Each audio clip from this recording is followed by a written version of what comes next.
الله وبركاته كسو دوادا إسرا فود ستايل maanta waxaan sameynayaa baradhadan oo halkan igu jirta oo saa u soo fiiqay saa u soo yareeyay waa baradhadii aan soo jarjaray oo soo fiiqay iyo ukuntan intaas xabo ukun ah labadaas xabo ukunta iyo shantaas xabo baradhada ah oo biyo ku kariyay oo soo kariyay ukuntana waa karsan tahay baradhaduna waa karsan tahay macnaha waa kariyay dad waxaan ka soo qaado qoloftii aan ka soo qaado baradhada waxaan sameynaa marka maanta nafaqo ku soo dhawaada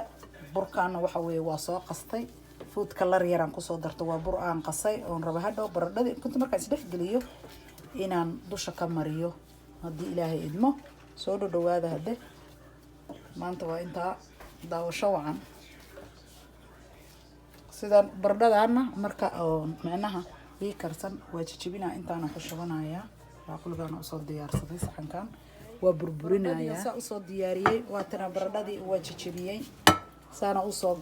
smash gareeyay u baabi'iyay macnaha waa burburiyay waxaan ku darsaday wax yar oo filfil ah filfishaas ayaan wax yar ku darsaday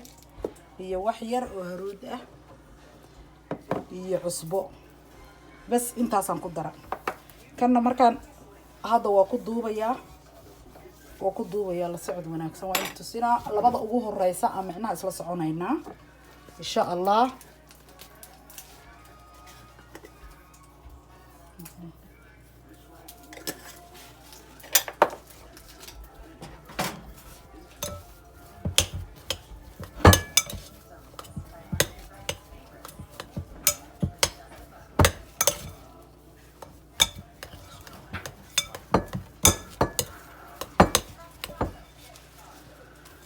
اوكي سانا نوغو سو باخا marka bas dhex gelinaayo macnaha saana isku dhex gelinaayo ku soo qabo saana isku dhex gelinaayo oo baradhadii iyo wixii isbadeedii wadato okay ukuntan soo qaadanaya socod wanaagsan saasaleedo ku duude waa nafaqo ninkii garanaya والنفقه ان شاء الله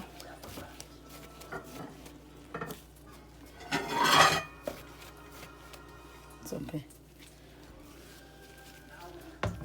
اساسا كوسه اساسا نقده انا ودخ جلينايا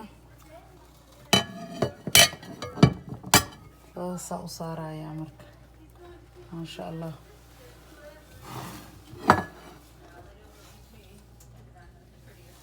markaan dhameeyo aan isku soo noqonaynaa insha Allah aan soo wada bogo walaalayaal saano noogu soo baxa markaan marmariyay nafaqadii alaabteedii markaan marmariyay saano u soo baxay waana dubayaa marka saliidan ku shiilayaa soo dhawaada hadda sidoo noqdana waa in tusaya insha Allah wasla soconaynaa baradhadii iyo nafaqadii aan sameynay saana igu soo baxday walaalayaal saas igu soo baxday quruxda badan waa nafaqo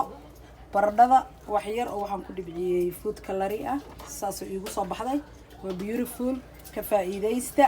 walaalihiina kalena uga faa'iideeya walaalayaal soo dhawaada share like subscribe commentigu waa xaqiina cunto caafimaad la ku soo dhawaada assalaamu calaykum waraxmatullaahi wabarakaatuh